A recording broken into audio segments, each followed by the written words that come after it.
December 5ರಂದು Congress ಆಯೋಜಿಸಿರುವ ಸಮಾವೇಶದ ಹೆಸರನ್ನ ಬದಲಾಯಿಸಲಾಗಿದೆ.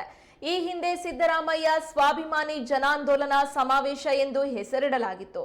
ಇದೀಗ ಜನಕಲ್ಯಾಣ ಸಮಾವೇಶ ಎಂದು ಹೆಸರಿಡಲಾಗಿದೆ. ಸಂಪುಟದ ಸಹೋದ್ಯೋಗಿಗಳು, ಕಾರ್ಯಕರ್ತರು ಈ ಸಮಾವೇಶಕ್ಕೆ ಸಾಕ್ಷಿಯಾಗಲಿದ್ದಾರೆ. ಸಚಿವ ಕೆಎನ್ ರಾಜಣ್ಣ ಅವರು ಈ ಕುರಿತು ಮಾಹಿತಿ ನೀಡಿದರು. ರಾಜ್ಯದ ಎಲ್ಲಾ ಭಾಗದ ಜನರು ಸಹ ಈ ಕಾರ್ಯಕ್ರಮದಲ್ಲಿ ಭಾಗಿಯಾಗಲಿದ್ದು ತಯಾರಿಗಳು ನಡೆದಿವೆ ಎಂದು ಅವರು ತಿಳಿಸಿದರು. ಬೇರೆಲ್ಲ ಏನು ಕೆಲಸಗಳು ಯಾವ್ಯಾವುದು ತ್ವರಿತವಾಗಿದೆ, ಇಲ್ಲ ತ್ವರಿತವಾಗಿ ಮಾಡ್ತಕ್ಕಂಥ ನಾನು ಮತ್ತು ಈಗ ನಮ್ಮ ಲೋಕಸಭಾ ಸದಸ್ಯರಾಗಿರ್ತಕ್ಕಂಥ ಶ್ರೇಯಸ್ ಪಟೇಲ್ ಅವರು ಮತ್ತು ನಮ್ಮ ಶಾಸಕರು ಗೃಹ ಮಂಡಳಿ ಅಧ್ಯಕ್ಷರಾದಂಥ ಶಿವಲಿಂಗೇಗೌಡರು ಮತ್ತು ನಮ್ಮ ಹಿಂದುಳಿದ ವರ್ಗಗಳ ಅಧ್ಯಕ್ಷ ಆಗಿದ್ದಂಥವರು ಮತ್ತು ತಳ ಸಮುದಾಯದ ಮುಖಂಡರು ಬೆಂಗಳೂರಿನಿಂದ ಈ ಎಲ್ಲ ಕಾರ್ಯಕ್ರಮಗಳನ್ನು ನೋಡಲಿಕ್ಕೆ ಮತ್ತು ಇದರ ಒಂದು ಯಶಸ್ಸಿಗೆ ಶ್ರಮಿಸಲಿಕ್ಕೆ ಅವರು ಕೂಡ ಬಂದಿದ್ದಾರೆ.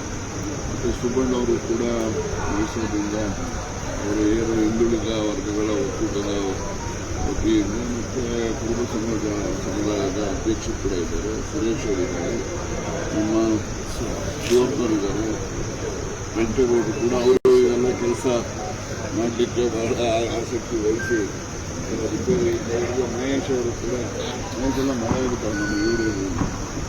ಮತ್ತು ಇದ್ರೆ ಎಲ್ಲ ಮುಖಂಡರುಗಳು ಯಾರ್ದಾದ್ರು ನಮ್ಮ ದಲಿತ ಸಂಘಟನೆಗಳ ಮುಖಂಡರುಗಳು ಕೂಡ ಈ ದಿವಸ ಇಲ್ಲಿ ಹಾಜರಿದ್ದು ಈ ಒಂದು ಸಿದ್ಧತೆಗಳ ಬಗ್ಗೆ ಸಲಹೆಗಳನ್ನು ಕೊಡಲಿಕ್ಕೆ ಬಂದಿದ್ದಾರೆ.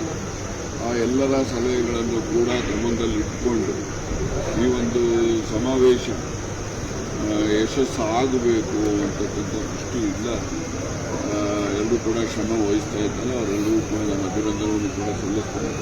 ಮತ್ತು ನಮ್ಮ ಮನವಿ ಹೆಚ್ಚು ಜನ ಪಕ್ಷಾತೀತವಾಗಿ, ಜಾತ್ಯತೀತವಾಗಿ ಈ ಕಾರ್ಯಕ್ರಮದಲ್ಲಿ ಭಾಗವಹಿಸಬೇಕು ಅಂತಕ್ಕಂಥ ಮನವಿಯನ್ನು ಕೂಡ ನಾವು ಸಾರ್ವಜನಿಕರಲ್ಲಿ, ರೈತರಲ್ಲಿ, ಕೂಲಿ ಕಾರ್ಮಿಕರಲ್ಲಿ ಮತ್ತು ಏನು ತಳ ಸಮುದಾಯದ ಧ್ವನಿಯಿಲ್ಲದ ಸಮುದಾಯ ಜನರಿದ್ದಾರೆ ಅವರೆಲ್ಲರೂ ಕೂಡ ಮನವಿಯನ್ನು ಕೂಡ ಮಾಡಿದ್ದಾರೆ.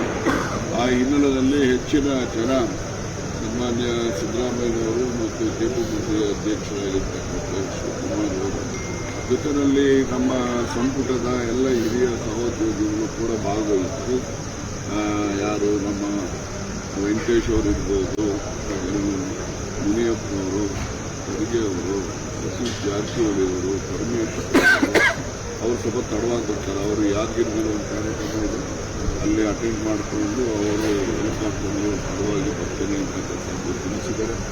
ಹಾಗೆ ಎಲ್ಲ ಹಿರಿಯ ಸಚಿವರು ಕೂಡ ಹೆಚ್ಚಿನ ಸಂಖ್ಯೆಯಲ್ಲಿ ಭಾಗಿಯಾಗ್ತಾರೆ ಅಂತಕ್ಕಂಥ ಒಂದು ಸಂತೋಷದ ಸುದ್ದಿಯನ್ನು ನಮ್ಮ ಜನರಿಗೆ ಅನುಸರಿಸಿಕೊಂಡು ಬಯಸ್ತಾರೆ.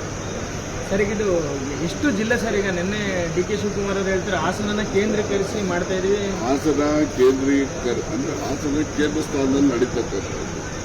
ಇಲ್ಲಿ ಸುತ್ತಮುತ್ತ ಹೆಚ್ಚು ಜನರ ಆಕರ್ಷಣೆ ಇದೆ. ಇನ್ನೂ ಹೆಚ್ಚು ಜನ ಬರ್ತಾರೆ ಅಂತ ನಿರೀಕ್ಷೆನೂ ಮಾಡಿದ್ವಿ. ಆ ಗಂಗಾರ್ಚಣೆಗೆ ಬೇರೆ ಭಾಗದಿಂದ ಜನ ಬರೋಲ್ವೇನೋ ಅಂತಕ್ಕಂಥದ್ದಿಲ್ಲ.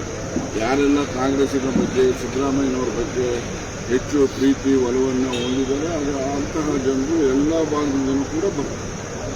ಮೊದಲು 6 ಜಿಲ್ಲೆ ಅಂತ ಹೇಳಿದ್ರು ಸರ್. 6 ಜಿಲ್ಲೆ ಜೊತೆಗೂ ಕೂಡ ಬರ್ತಾರೆ. ಈಗ ತುಮಕೂರು ಹೆಸರೇ ಹೇಳಿಲ್ಲ, ಈಗ ತುಮಕೂರಿಂದಲೂ ಜನ ಬರ್ತಿದ್ದಾರೆ.